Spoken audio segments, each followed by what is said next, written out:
எல்லாருக்கும் வணக்கம். இன்னைக்கு பதிவில் நம்ம ராமாயண இதிகாசத்துல 4வது பாகமான நம்ம விஸ்வாமித்திரர் ராமனை லக்ஷ்மணனையும் தன்னோட சிஷ்யர்களை ஏத்துக்கிட்டத நம்ம இன்னைக்கு காணொலியில பார்க்க போறோம். பசங்க தசரதரோட 4 பசங்களும் ரொம்ப சீக்கிரமா வளர்ந்து எல்லா கலைகளையும் நல்ல விதமா கத்துக்கிட்டாங்க. அவங்களுக்கு மனம் முடிக்கிற வயசு வர்றதை தசரதர் உணர்ந்தார். அவர் பசங்களுக்கு கல்யாணம் பண்ணி வைக்கணும் அப்படின்னு தன்னோட மனசுல நினைச்சிட்டு இருந்தாரு. இதை அவரோட அரசவையில இருக்கிற பெரியவர்கள்கிட்டையும் போய் கேட்டுக்கிட்டாரு. அவங்க எல்லாருமே யோசிச்சுட்டு, ஆமா அதுக்கான காலம் வந்துருச்சு, சீக்கிரமா அவங்களுக்கு ஒரு நல்ல வரனா மனம் முடிச்சு வைக்கணும் அப்படின்னு சொல்லிட்டு அவங்களும் அதை ஒத்துக்கிட்டாங்க. இப்ப பண்டைய காலத்துல சீக்கிரமாவே கல்யாணம் பண்ணி வச்சிருந்தாங்க. அதாவது குழந்தை திருமணத்தை செஞ்சு வச்சிருந்தாங்க. அதாவது திருமணம் எப்படி நடந்துச்சு அப்படின்னா சிறுவரையும் ஒரு சிறுவர் சிறுமிகள் 2 பேரும் ரொம்ப சின்ன வயசுலயே கல்யாணம் பண்ணி கொடுத்துருந்தாங்க. ஒரு 10 வயசுக்குள்ளேயே நம்ம அவங்க கல்யாணத்தை பண்ணி கொடுத்துருந்தாங்க. இப்ப இருக்கிற மாதிரி அவங்களுக்கு இந்த ரொம்ப லேட்டான கல்யாணங்கள்லாம் கிடையாது. அதாவது அதுக்கான காரணம் என்ன அப்படின்னா அவங்க பருவ வயது அடையிறதுக்கு முன்னாடியே அவங்க இந்த ஒரு கல்யாணத்தை செஞ்சு வச்சிடுறாங்க. அப்பதான் அவங்க வளர வளர அவங்களுக்கான அந்த உணர்வுலாம் வரும்போது அவங்க நல்லபடியா இது பண்ணி இருப்பாங்க அப்படின்ற ஒரு விஷயம். அதாவது இதுல ஒரு முக்கியமான விஷயம் என்ன அப்படின்னா, அவங்களுக்கு அந்த உணர்ச்சிகள்லாம் தோன்றதுக்கு முன்னாடியே அவங்க சின்ன வயசுலயே அவங்களை சேர்த்து வைக்கும் போது அவங்க அந்த ஈகோ அதெல்லாம் இல்லாம ஒருத்தர் ஒருத்தர் புரிஞ்சுக்கிட்டு நல்ல வழியில அவங்க திருமண பந்தத்துல ஈடுபட்டாங்க. அந்த காலத்துல விவாகரத்துக்கு இதனால விவாகரத்து அப்படின்ற பேச்சுக்கே இடம் இல்லாம இருந்துச்சு. இதனால அவங்க சின்ன வயசுலயே கல்யாணத்தை பண்ணி வச்சுட்டு இருந்தாங்க. அதே மாதிரி அந்த காலத்துல உள்ள மக்கள்லாம் என்ன நினைச்சாங்க அப்படின்னா திருமணத்தை இறைவன் போட்ட ஒரு முடிச்சா அவங்க நினைச்சுக்கிட்டாங்க. அவங்க இப்ப மாதிரி தேர்ந்தெடுத்தெல்லாம் மனம் முடிக்கிறது இல்லை. அவங்க திருமணத்தை இறைவன் போட்ட முடிச்சா நினைச்சுக்கிட்டு அந்த திருமணத்தை நடத்தி வைக்கிறதுக்கு வீட்டுல உள்ள பெரியவங்க தான் அதை செஞ்சு வைக்கிறாங்க அப்படின்னு சொல்லிட்டு அவங்களே அவங்க மலை போல நம்பி இருந்தாங்க. அவங்களும் அதுக்கேற்ற மாதிரி நல்ல வாழ்க்கையை தன்னோட பிள்ளைங்களுக்கு அமைச்சு கொடுத்துருந்தாங்க.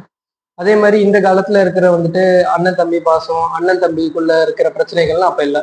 அவங்க பூர்வ ஜென்மத்திலேயே அண்ணன் தம்பியா இருந்தவங்க இந்த ஜென்மத்திலேயே அவங்களுக்கு அண்ணன் தம்பியாவும் அதே மாதிரி கணவன் மனைவியாவும் அந்த மாதிரி அமையறதா அவங்க எல்லாருமே நினைச்சு சந்தோஷமான ஒரு வாழ்க்கையை அந்த காலத்துல வாழ்ந்துகிட்டு இருந்தாங்க. அதே மாதிரி தசரத சக்கரவர்த்தி இப்போ அவரோட அரசாங்க வேலை எல்லாத்தையுமே அவரோட அரண்மனையில உட்காந்து அவரோட மந்திரிமார்களோட உட்காந்து பார்த்துக்கிட்டு இருந்தாரு. அந்த நேரத்துல ஒரு காவலாளி ஒருத்தர் அரசே உங்களை பார்க்கறதுக்கு இந்த விஸ்வாமித்திரர் வந்திருக்கிறாரு அப்படின்ற ஒரு செய்தியை கொண்டுட்டு வந்தான். இதை கேட்ட தசரத மன்னருக்கு அப்படி ஒரு அளவு கிடந்த ஒரு ஆனந்தம். தசரத மன்னர் தான் பார்த்துட்டு இருந்த எல்லா வேலையும் தூக்கி போட்டுட்டு ஓடி போய் அரண்மனை வாயில இருந்த விஸ்வாமித்திரரை அன்போட புன்முறுவலோட வர வச்சாரு.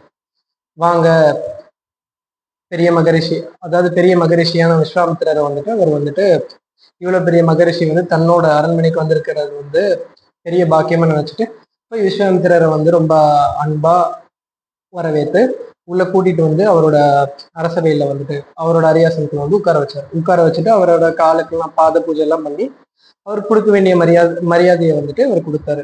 கொடுத்துட்டு இவ்வளவு பெரிய மகரிஷி என்னுடைய நாட்டுக்கு வந்தது எனக்கு பெரிய பாக்கியம். நான் உங்களுக்கு என்ன பண்ணணும் சொல்லுங்க, இந்த நாட்டையே உங்களோட காலடியில வைக்கிறேன் அப்படின்னு சொல்லிட்டு நல்லபடியா விஸ்வாமித்திரருக்கு விஸ்வாமித்திரர்கிட்ட நம்ம தசரத சக்கரவர்த்தி போயிட்டு அவர் காலில் சொல்லுங்க, நான் உங்களுக்கு என்ன பண்ணணும், இது எனக்கு கிடைச்ச ஒரு பெரிய பாக்கியம் அப்படின்னு சொல்லிட்டு இவர் அவர்கிட்ட போய் கேட்கிறாரு. இதை கேட்ட விஸ்வாமித்திரருக்கு ரொம்ப சந்தோஷம். நான் நினைச்ச மாதிரியே நீங்க என்னை வரவேற்று எனக்கு என்ன வேணும்னு பண்ணி தரதை கேட்டதுல எனக்கு ரொம்ப ரொம்ப சந்தோஷம். நான் கேட்கறது எனக்கு நல்லபடியா செஞ்சு தரணும் அப்படின்னு சொல்லிட்டு ஒரு வாக்கு வேணும் அப்படின்னு சொல்லிட்டு தசரதர்கிட்ட விஸ்வாமித்திரர் சொல்றாரு. உடனே தசரதரும் கண்டிப்பா நீங்க என்ன கேட்டாலும் நான் செஞ்சு தரேன், அது என்னோட பெரிய கடமை அப்படின்னு சொல்லிட்டு இவர் சொல்றாரு. உடனே விஸ்வாமித்திரர் நான் ஒரு யாகம் நடத்திக்கிட்டு இருக்கிறேன், அந்த யாகத்தை கெடுக்கிற விதமா மாரீசன் அப்புறம் சுபானு அப்படின்ற 2 அசுரர்கள் அந்த யாகத்தில ரத்தத்தையும் மாமிசத்தையும் கொட்டுறாங்க. என்னால வந்து இந்த யாகத்தை வந்து நல்லபடியா நடத்த முடியல. அதனால உன்னோட மூத்த புத்திரனான ராமனை வந்து எனக்கு வந்துட்டு பணிவிடை செய்யறதுக்கு அனுப்பி வைக்கணும் தசரதா அப்படின்னு சொல்லிட்டு இவர் வந்து ஒரு விண்ணப்பத்தை வந்து வைக்கிறாரு. இதை கேட்ட உடனே நம்ம தசரதருக்கு வந்துட்டு அப்படி ஒரு பெரிய அதிர்ச்சி. என்ன பண்றது அப்படின்னு சொல்லிட்டு தெரியல, என்ன சொல்றது. ராமர் வந்து ராமன் வேற ஏற்கனவே சின்ன பையன், இவனை அனுப்புனா வந்துட்டு இவனால இதெல்லாம் தாங்க முடியுமா அப்படின்னு மனசுக்குள்ள நினைச்சுக்கிட்டு என்ன சொல்றதுன்னே தெரியாம வந்துட்டு முழிச்சிட்டு இருந்தாரு. அப்புறம் ஒரு நிமிஷத்துல வந்துட்டு தசரதருக்கு வந்து உணர்வு வந்துருச்சு. வந்த உடனே, குருவே இது வந்து ரொம்ப பெரிய விஷயமாச்சு. ராமர் ராமனுக்கு வந்து வெறும் 16 வயசு தான் ஆகுது. அவன் வந்து இது வரைக்கும் இந்த மாதிரி அசுரர்கள் எல்லாம் எதிர்த்து போர் பண்ணதே கிடையாது. அவன் ஒரு சின்ன குழந்தை, பிஞ்சு. அவனை அனுப்புனா திருப்பி அவன் உயிரோட வருவானானே எனக்கு சந்தேகமா இருக்கு அப்படின்னு சொல்லி விஸ்வாமித்திரர்கிட்ட அவர் சொல்றாரு. இதை கேட்ட உடனே விஸ்வாமித்திரருக்கு வந்து ரொம்ப கோபமாகுது. நீ என்ன சொன்ன? நான் வந்து உனக்கு கேட்கிற வாக்கை வந்து நீ நிறைவேற்றி கொடுக்குற அப்படின்றத சொன்ன. ரகுகுலத்து அரசர்கள் யாருமே வந்து கொடுத்த வாக்கை வந்து பின்வாங்கினதே இல்லை. நீ ஏன் இப்படி பண்ற அப்படின்னு சொல்லிட்டு கோபமா உட்கார்ந்துருக்காரு. உடனே விஸ்வாமித்திரர் இப்படி பேசுறது வந்து அந்த அரசபையில உள்ள எல்லா பெரியவங்களுக்கும் வந்து மனசுல வந்து வருத்தத்தை ஏற்படுத்துச்சு. ஏன்னா விஸ்வாமித்திரர் வந்துட்டு தனக்காக ஒரு விஷயத்த அவர் கேட்க மாட்டாரு. ஏன்னா அந்த காலத்துல உள்ள மகரிஷிகள் யாருமே வந்துட்டு தன்னோட சுயநலத்துக்காக வந்து எதையுமே வந்து அவங்க வந்து கேட்க மாட்டாங்க. அதுல ஒரு பெரிய பொதுநலம் வந்து பின்னாடி வந்து ஒளிஞ்சிருக்கும். அதனால வந்துட்டு இதுக்கு ரொம்ப அந்த அவையில உள்ள சான்றோர்கள் எல்லாம் வருத்தப்பட்டாங்க. உடனே வசிஷ்டர் வந்து எந்திரிச்சு வந்துட்டு நம்ம தசரதர் கிட்ட போய் பக்கத்துல போயிட்டு, அரசே, விஸ்வாமித்திரர் வந்து ஒரு பெரிய மகரிஷி. அவரால் வந்துட்டு அந்த யாகத்தை வந்து தன்னாலே நடத்திக்கிட்டு இந்த அசுரர்களையும் எதிர்த்து வந்து போரிட முடியும். அந்த அளவுக்கு தவ வலிமை உள்ள ஆளு அவரு. அவர் வந்து நம்ம ராமரை வந்து பணிவிடை செய்யறதுக்கு கேட்கிறாருன்னா அதுல கண்டிப்பா ஒரு விஷயம் ஒளிஞ்சிருக்கும். அதே மாதிரி நம்ம விஸ்வாமித்திரர் வந்து பெரிய முனிவர். அவரோட அவரோட அவரோட விண்ணப்பத்தை வந்து நம்ம ஏத்துக்காம நம்ம வந்து நிராகரிச்சோம்னு வைங்களேன், நமக்கு தான் வந்து கேடு விளைவிக்கும். அந்த அளவுக்கு ஒரு சக்தி வாய்ந்தவர் தான் இந்த விஸ்வாமித்திரர் அப்படின்னு சொல்லி வசிஷ்டர் வந்து சொல்றாரு. இதெல்லாம் கேட்டவுடனே தசரதருக்கு வந்து மனசு குழப்பமாவே இருக்கு. வேற வழியே இல்லாம வந்துட்டு சரின்னு சொல்லிட்டு இதுக்கு வந்து ஒத்துக்கிறாரு. அப்புறம் வந்துட்டு இதெல்லாம் ஒத்துக்கிட்ட உடனே நம்ம தசரதர் வந்து ராமரையும் லக்ஷ்மணனையும் வந்து அங்க அழைக்கிறாரு. அந்த சபைக்கு வந்து அழைக்கிறாரு. அங்க வந்து ராமரும் லக்ஷ்மணனும் வந்துட்டு எல்லாரையும் பார்த்துட்டு வணக்க வைக்கிறாங்க. உடனே ராமர் கிட்ட வந்துட்டு தசரதர் வந்து சொல்றாரு, இந்த விஸ்வாமித்திரர் வந்து பெரிய மகரிஷி. அவரோட யாகத்துல வந்துட்டு அசுரர்கள் வந்து ரொம்ப தடையா வந்து அமையறாங்க. சுபானு அப்புறம் மாரிஷன் இவங்க 2 பேரும் வந்து அதை ரொம்ப தடங்கல் பண்றாங்க. அதனால உன்னோட உதவி அவர் வந்து நாடி வந்திருக்கிறாரு. அவருக்கு சேவை செய்யறதே வந்து நமக்கு கிடைச்ச பெரிய பாக்கியம்.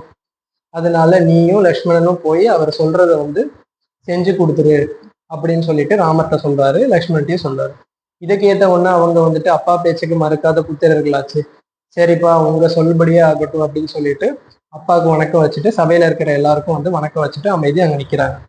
உடனே அங்க வந்து நம்ம தசரதரோட மனைவிகள், அதாவது வந்து ராணிகள், அவங்க எல்லாருமே வந்து வர்றாங்க. இவங்க எல்லாருக்குமே வந்துட்டு ராமரும் லக்ஷ்மணனும் வந்துட்டு ஆழ்ந்த பிரிவோட சேர்ந்து நாங்க போயிட்டு வரோம்மா, போய் எங்க கடமையை ஆத்திட்டு வரோம்னு சொல்லிட்டு அவங்க வந்துட்டு விஸ்வாமித்திரரோட வந்து அங்க இருந்து கிளம்புறாங்க.